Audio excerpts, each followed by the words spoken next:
Are you struggling to advance your career and sacrificing time with your loved ones because of endless to-dos, low energy, and just not enough time in the day?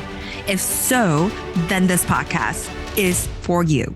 I am your host, Dr. Ann Sung, an ER, critical care, and space doctor, a peak performance coach, real estate investor, and a mother of a toddler. I'm here to guide you on mastering your mind and give you the essential skills to achieve peak performance.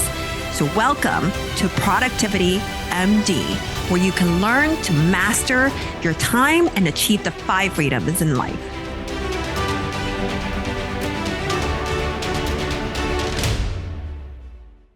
Hello, welcome to Productivity MD. I am your show host, Dr. Ann Sung, and today I have Dr. Shafer here. She is a neurologist and also a life coach, and also the podcast show host at Talks with Dr. Shafer. She also has 4 kids of her own as well. And the reason why I wanted to bring her here today is because if we want to have maximum productivity in terms of our even work, our household, our own well-being, like physical and mental well-being, it all centers around mindset. So this is what we're going to really dive in and how we can break through your limiting beliefs, change your mindset so you can take control of your time. So thank you, Dr. Shafer, for being on the show. Could you give us a little bit about what is the reason that caused you as a neurologist to dive into even more mindset, a life coaching path? Thank you. Well, Dr. Ann, thank you so much for having me on the show. It's so exciting. And I was so excited to have you on my show as well. So it's great to see you again and have this conversation.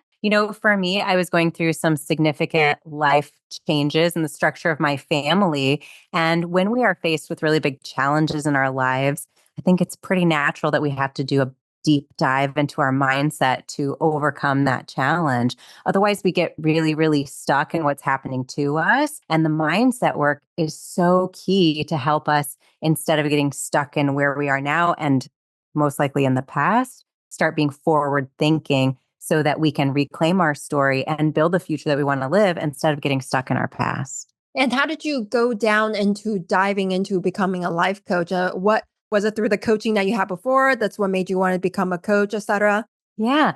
So, it was a happy accident, as for my life was really a theme for me. So many things that I've experienced. I've had a very diverse background. I've been a musician, a writer, a physician. I've done a lot of different things with my life, and they've all nourished me and fulfilled me and created who I am in different ways. As I was going through that really challenging time in my life, and I was figuring it out in what I call the messy middle, those really, really challenging days, I was actually having women specifically reach out to me and ask me for help.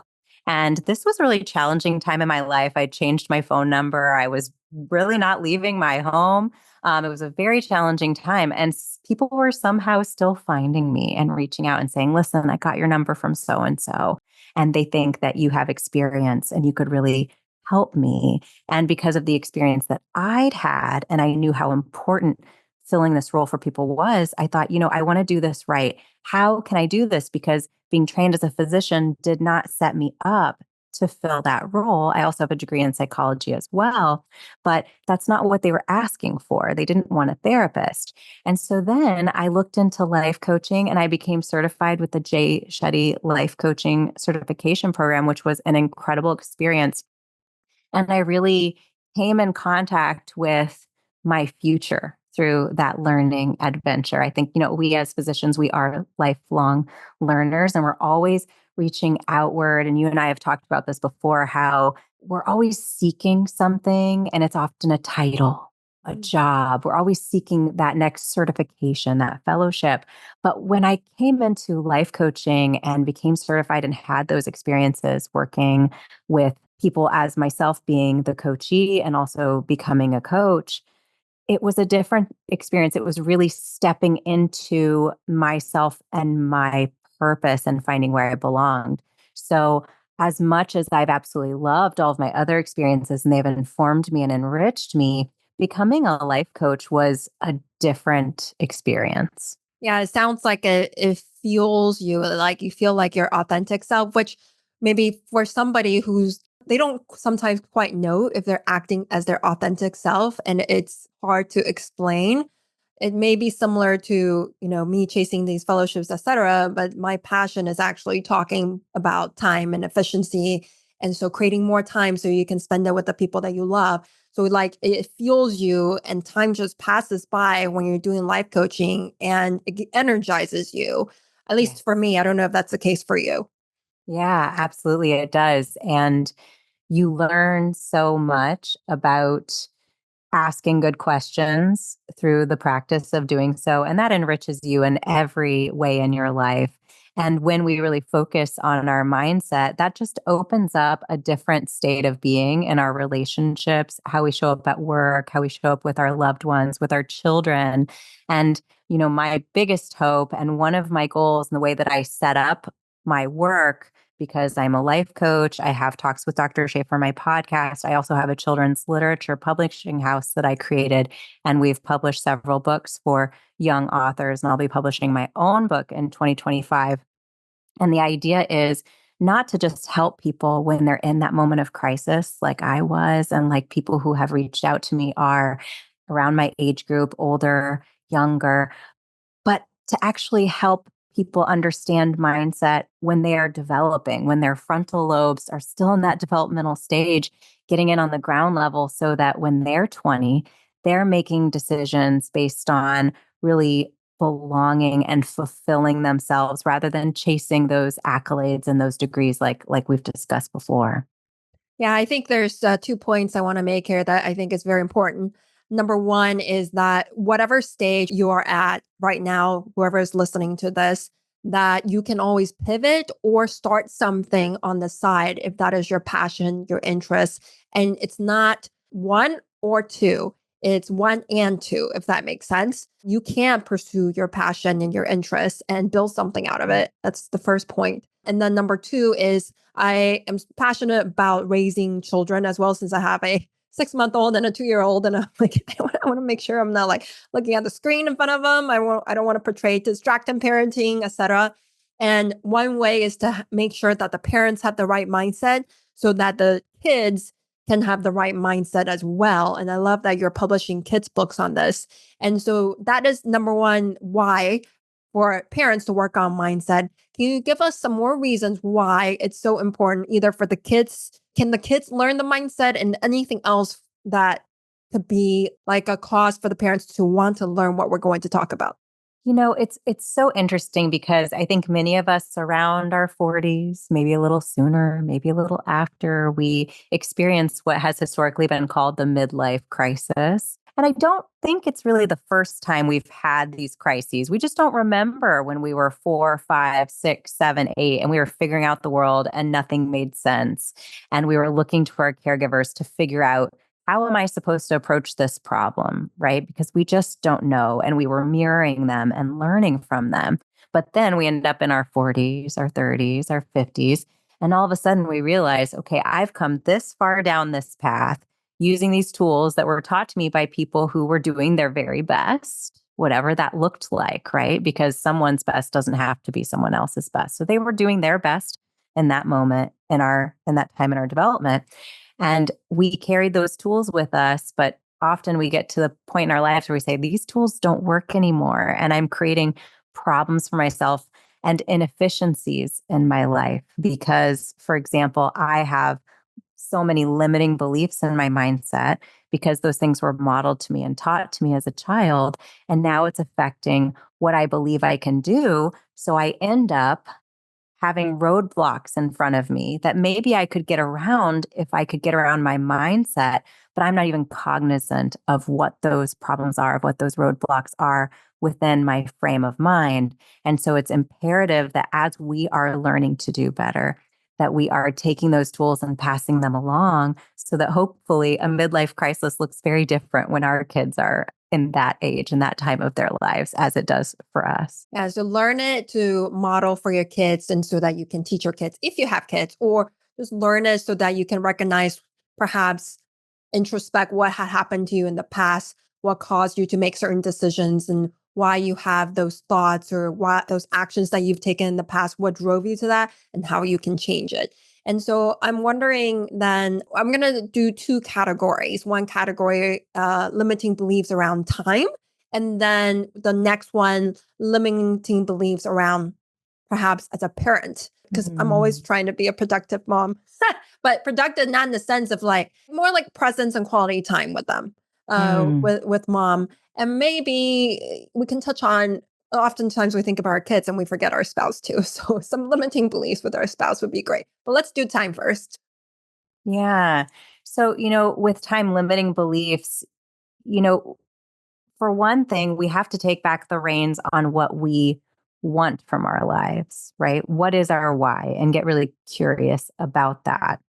And as we ask ourselves the question, so why do I want that? There's going to be answer A, and then you need to ask a question about answer A. And this is where a life coach can be exceptionally helpful in being a guide. They're not giving you the answers, but they're just guiding you on this journey of, okay, we got answer A. Answer A is not the answer.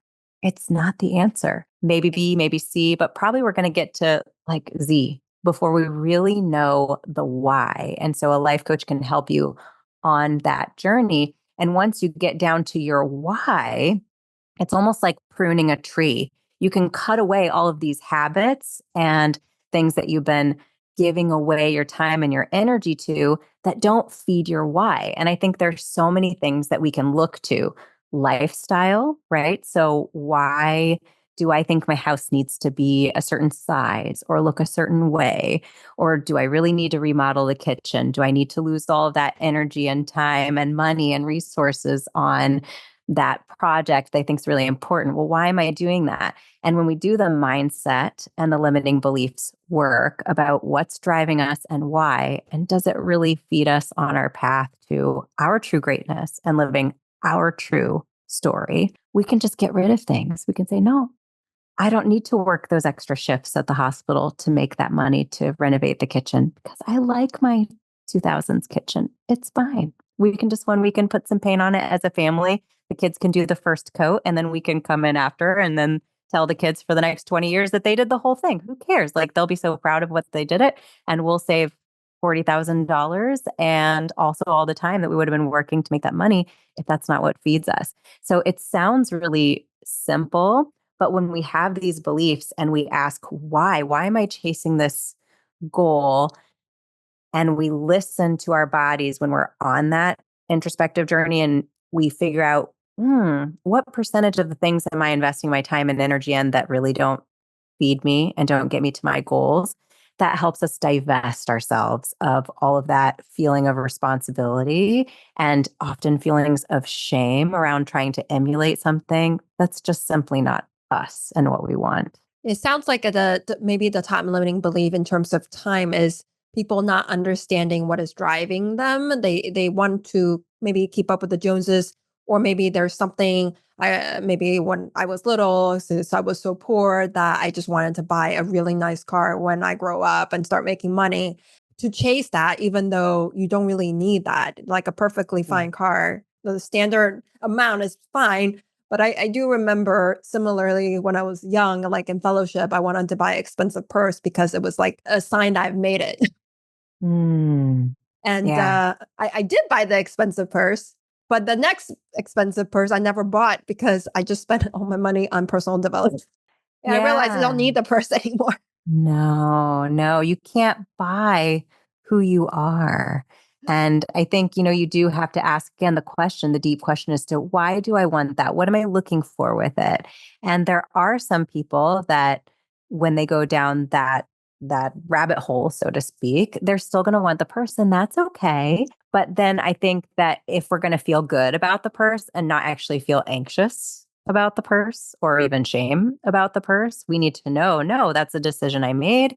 And I am proud that I put this time and effort into buying that. And every time I use it, it has to give you something back. Otherwise, it's just taking from you. And again, I think when you look at time management, not giving your time and energy and focus to things that are taking from you rather than feeding your joy and feeding your purpose, that's a really important distinction to be thoughtful about as you are setting out your directives for the year. So, kind of the big picture. So, then when you're doing your daily items, it's like, do I want to do this? Does this take me towards my goal?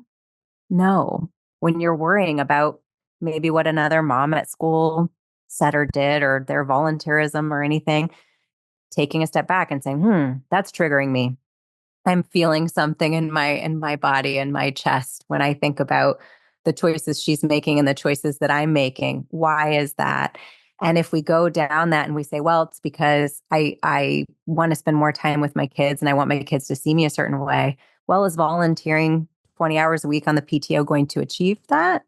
Or is something else like what you've said, being very mindful about how you use your smartphone around your children and being mindful about time management things like you and I have discussed before about, you know what, I'm going to have someone else get the groceries because that's the low hanging fruit of time management. And I get to give that time back to my kids. When we're thoughtful and we take the emotional shaming component out of it and we really focus on, okay, what do I want? How do I want to use my time? I think that allows us to be much more efficient. And it really starts with mindset work so that we can start to approach it without shame, because shame is a big time suck and it never helped anyone. Yeah, I think I did work a PRN shift just for that purse. You're right. Back then, when it was a little bit more, say, unconscious or didn't think Yeah. much of it. And what your techniques that you describe, aligns perfectly with what I tell my clients. If you set, or the audience, if you set your 5 goals for the year, then you have a very clear boundary of what to say yes and what to say no to. So you can eliminate the things that doesn't really serve you towards your goals, or even having those thoughts to go down that negative spiral, like I'm not as good as that mom, etc., or I'm not doing this. You don't even have those thoughts, or you don't linger in those thoughts, because that doesn't, that doesn't, serving 20 hours on PTO doesn't get you to be more present with your kids. It's actually maybe more time away from your kids. So Exactly. Exactly. It's related to the school. So in your mind, the first reaction is, oh, I'm a bad mom. I'm not doing that. But maybe that just doesn't fit into your family schedule. And that's okay. Being truthful to that reality and not overcommitting yourself and not committing to things that really don't align with your goals. That doesn't help anyone. yeah, I agree. And what would you say? I guess we talked a little bit on the limiting mindset in time and the limiting mindset as a mom. Any limiting mindsets between like spouses that you've encountered? That's so interesting. So it's interesting because, you are a life coach as well. And we talk about coaching and we talk about even things like therapy, because this is a concept that we talk about a lot on my channel because we do a lot with domestic violence and abuse and intimate partner violence and understanding coercive control relationships. But I think that in any relationship, it's really important to understand that the heart of relationships starts here, because you can't get anything else out of a relationship that you're not showing up for, right? You have this agency called your presence and your time and your energy. And you do get to decide what you want to partake in and what you don't. And it sounds really simple. And maybe even to someone, it may sound flippant, but what it really is empowering. And once we really, in our mindset, take our power back, then we can show up as the partner we want to be. And when we do that, we can save so much time and energy with our partner because we're not in this power control dynamic where you're not doing what I want you to do. I have to convince you to buy into what I want. No, I'm showing up as me. You're showing up as you. I have to accept who I am and I have to accept who you are. And we have to find out ways to align or to decide if we don't align, because sometimes that is the case. Or maybe we align, but we need to divide and conquer these activities because we handle them differently. And I think your skills mean that you should do this for the family and I'll do this for the family. So that way we're not bickering about it every single time, because again, we're wasting time and energy. So there are so many ways that we can show up better in our partnerships. And it really starts with showing up as a healed person. So we're not looking for them to fix situations, but we're just showing up with the best attitude and intention that we have. And then modeling that for our partner as well. And that really invites them to do the same. Now, if they don't, that's a different conversation. And that's something that should be addressed and sorted out. But most likely they need to go on a journey themselves, and you can't pull them into it. They have to be ready and willing to go on that journey too, so that they can meet you in your relationship in a way that works for both of you.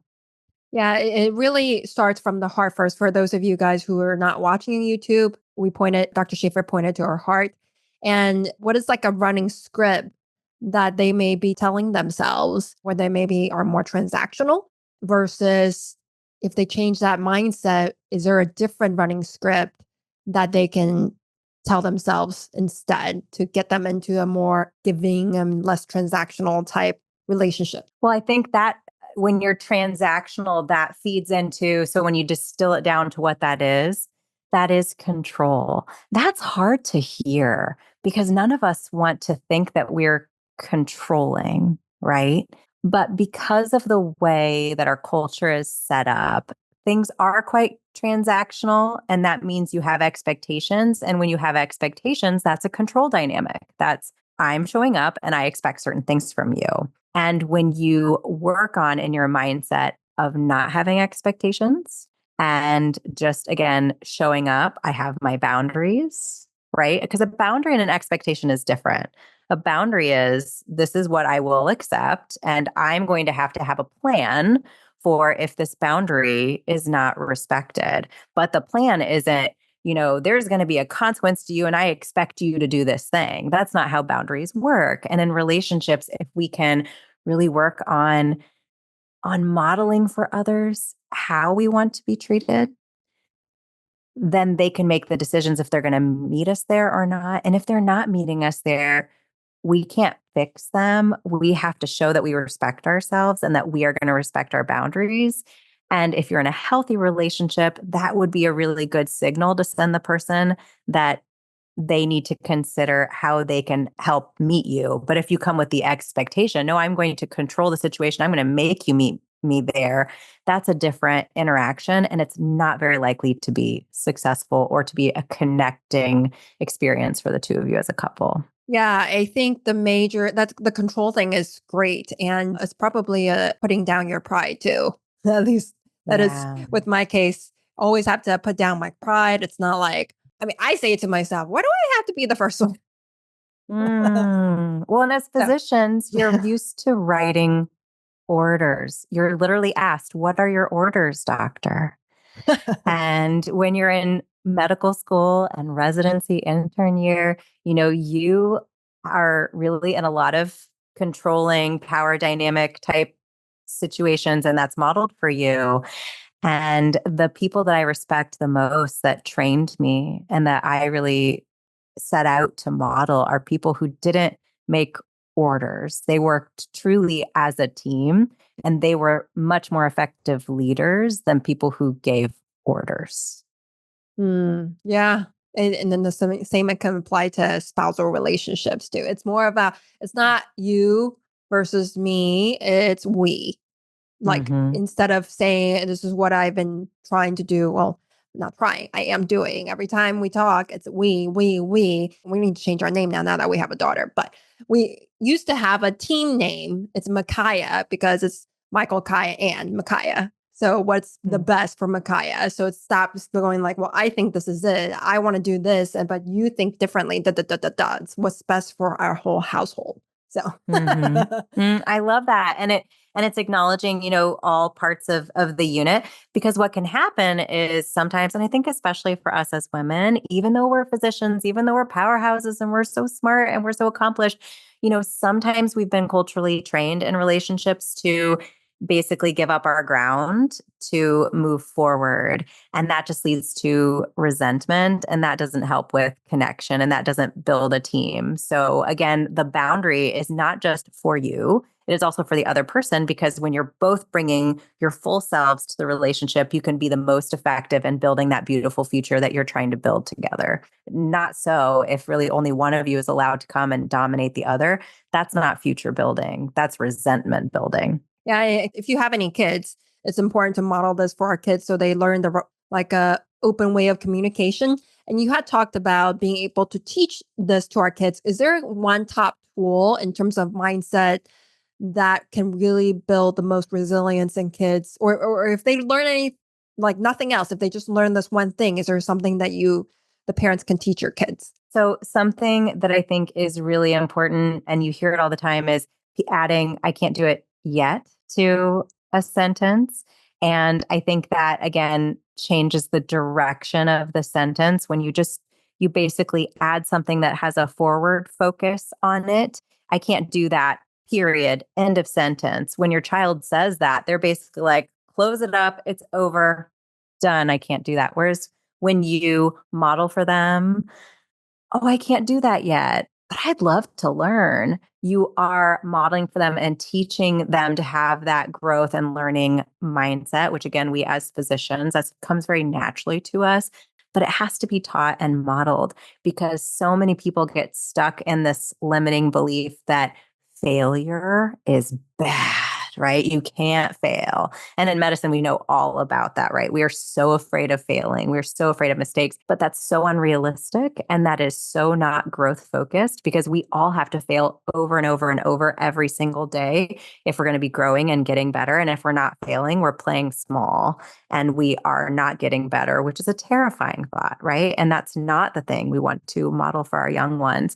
So I think by making sure the way that you structure your conversations is really important. And another tool that you and I have talked about before starting the show that I use is something called the butt wheel. And I use it both with my children as well as with clients. And on the show, Talks with Dr. Shafer, is that the importance of not only the words that we use when we're thinking about our situation, our circumstances, but the order in which we time them in our mind. And that affects our mindset. That affects our frame of mind as to whether we are going in a growth, in a forward direction, or going back. So I could say, and we used this example before, I want to be a NASA surgeon. I want to be a NASA physician, but I've never done that before.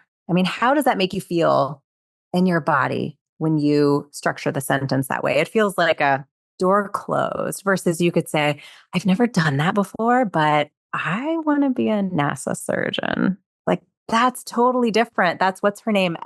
What's her last name from Legally Blonde?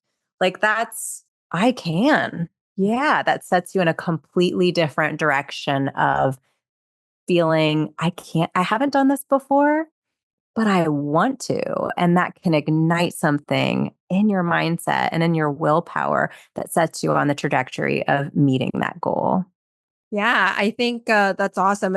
I'm definitely going to take that with my kids, the toddlers. Like I don't know where he's learned it from. Maybe school, because we don't say I can't in the household. But he started saying I can't, and then I was like, no, you can, you will, you must. That's some 1980s parenting right there. You can, you will, you must. Yes, I remember that. I'll do that.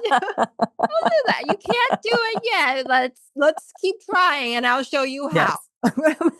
Exactly. I will model this for you. And guess what? We're going to make lots of mistakes.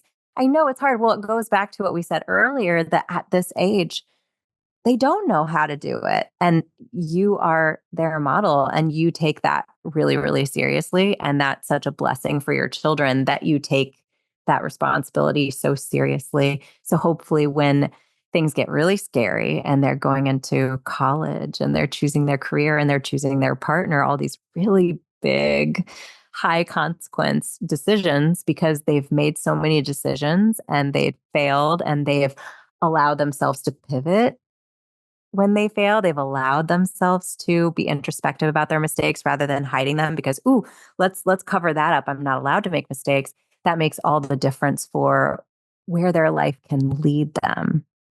Yeah, yeah. And, you want to raise resourceful kids who are resilient, they have the courage to try and not think of it as failure, but think of them as lessons. And also, just to recap, also, we had talked about showing up authentically, showing up openly for your spouse as well.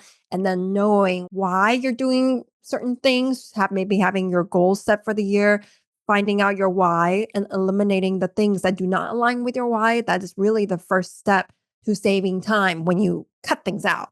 So the first thing into like, if you want to like clean up your place, is not to like buy boxes to store more things. It's to like throw away or donate things. And then we talked a lot about a lot of different scenarios, and I want to touch on, you have mentioned how to create the happiness now, because a lot of it is like in the future. In the future, how do you create happiness projects now?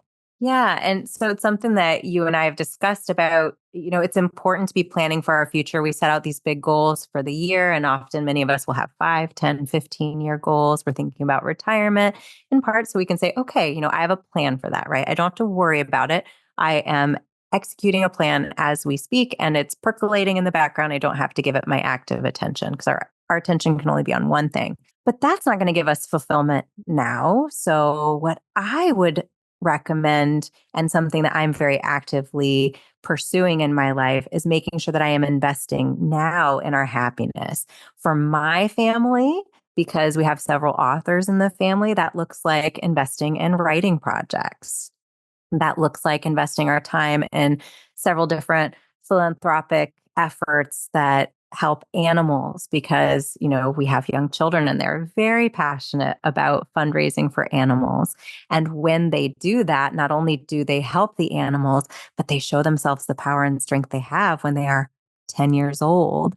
And that just raises the ceiling for when they're 20. What are they going to think and believe that they are capable of achieving? Again, we get back to that mindset when we are really cognizant of what we are modeling for and the opportunities we are presenting to our children, and how we are basically supporting them in the things that they love to do, and helping them learn time management and helping them learn to chase real, true fulfillment rather than trying to fit in and waste time and energy on things that don't nurture them. Then we are setting them up to make good choices long term in their mindset and in how they want to spend their time, so that they are really efficiently chasing their goals and living their dreams. Yeah. So if you have something, I mean, you set your long term goals, but it sounds like if you have something you're passionate about now, something that brings you joy, either philanthropy, writing books in your case, or anything else, like for me, maybe traveling, I then do that, start doing that, start planning for that with your kids, with your family. Don't tell yourself, like, when the kids grow up, then I'm going to go travel, because you Mm-mm. never know if that day is going to come. You just never know. It's only the near term, it's today. And Exactly. you had talked about asking curious questions. So I wanted to leave, like, if you had one action item, call to action for our audience here, what type of questions, or how can they start asking themselves these curious questions so that they can get on the path to perhaps changing their mindset? Yeah. So, one easy way to start is to focus on something that's a bit of a trigger point or a pain point, because our brains really like to pay attention to pain. We're hardwired to do so, right? Because we want to stay safe. Our brain is trying to protect us at all costs. So a good way to start with mindset work is to notice your triggers and start asking why, right? So instead of just, "Ooh, I'm afraid of offering myself up for that presentation, so I'm not going to do it." Do I want to do it? Yeah. Okay, why do I feel fear? Why do I have that feeling in my chest? And really diving into that to understand your why, and just don't give up. Keep going. I call it the trigger detector because I liken it to a metal detector. You're on the beach and you're just cruising along, and beep, it goes off. What do you do? What do we do when we feel fear? What do we often do? We like drop it and run. We're like, I'm going to leave that thing buried. But really, it's like gold. It's like finding treasure on the beach. And instead of running from it, when you hear the metal detector go off, what do? You dig, you find it. And when we dig for the answers to our why something's triggering us, then we can start to work on the reconditioning and the rerouting of our responses so that they can actually be taking us in the direction of our goals. And again, that comes down to saving so much time and energy, because when we're triggered, and our body goes into that fight or flight response, that's going to affect us for most likely hours, if not for some people, depending upon what their life looks like right now, it can affect you for days.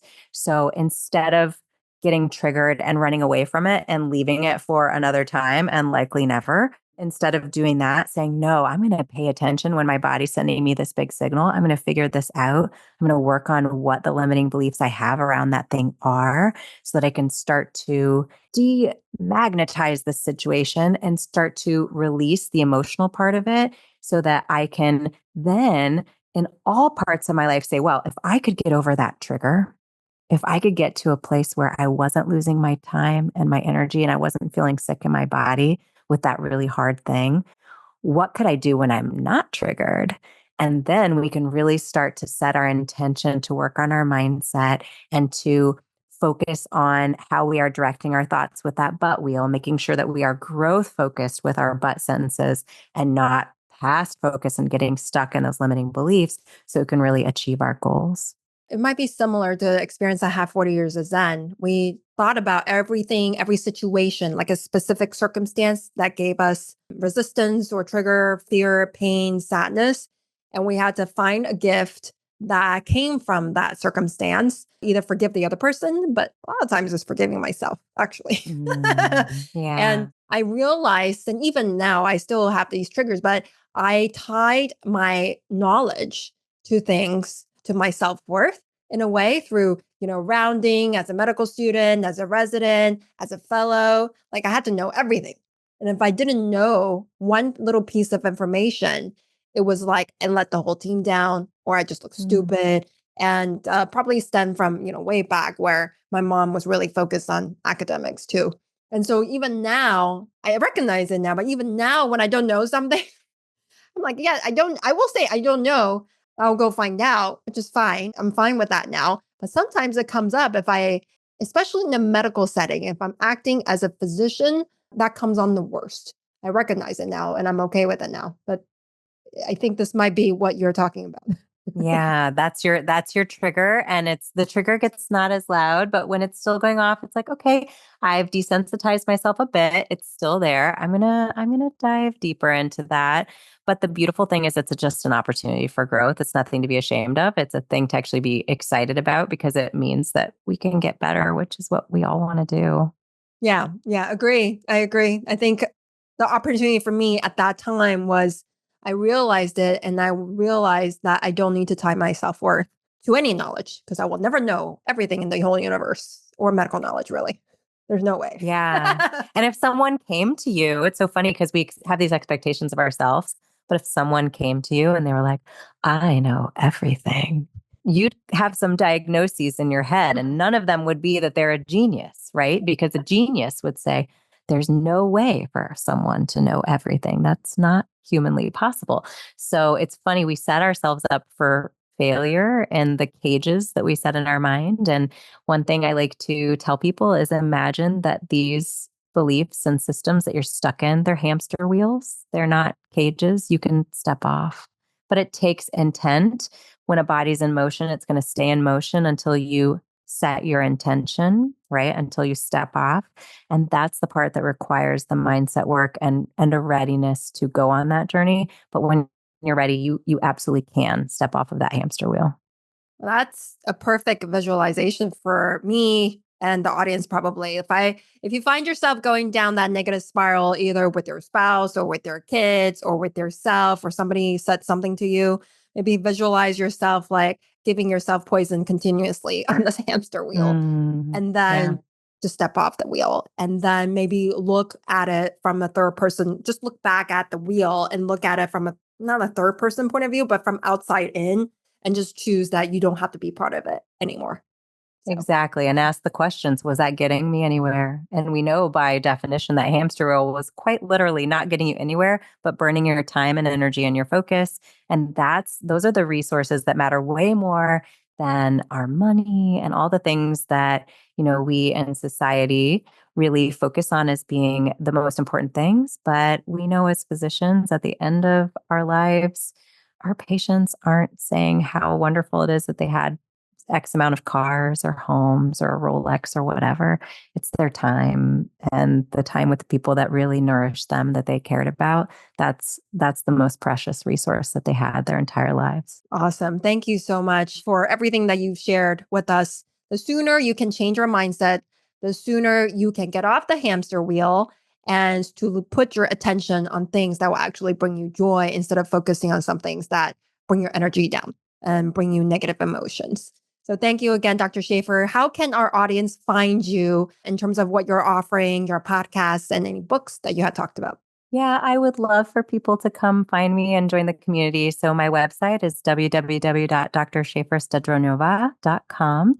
And if you just Google Talks with Dr. Shafer, and Shafer is spelled the easiest way possible, Shafer. If you Google that, then you will find the podcast and short clips because I do really like to meet you where you are. So if you like to read a blog on my website, or if you'd rather listen to a podcast, watch the audiovisual episodes, see the small TikTok clips, whatever it is that helps give you a little bit of a jolt to your more comfortable but uncomfortable way of living and thinking and start to really do that mindset work. It's going to help you improve your life and get you to the point where you're just really excited and reclaiming your story because as far as we know, this is the one life we get.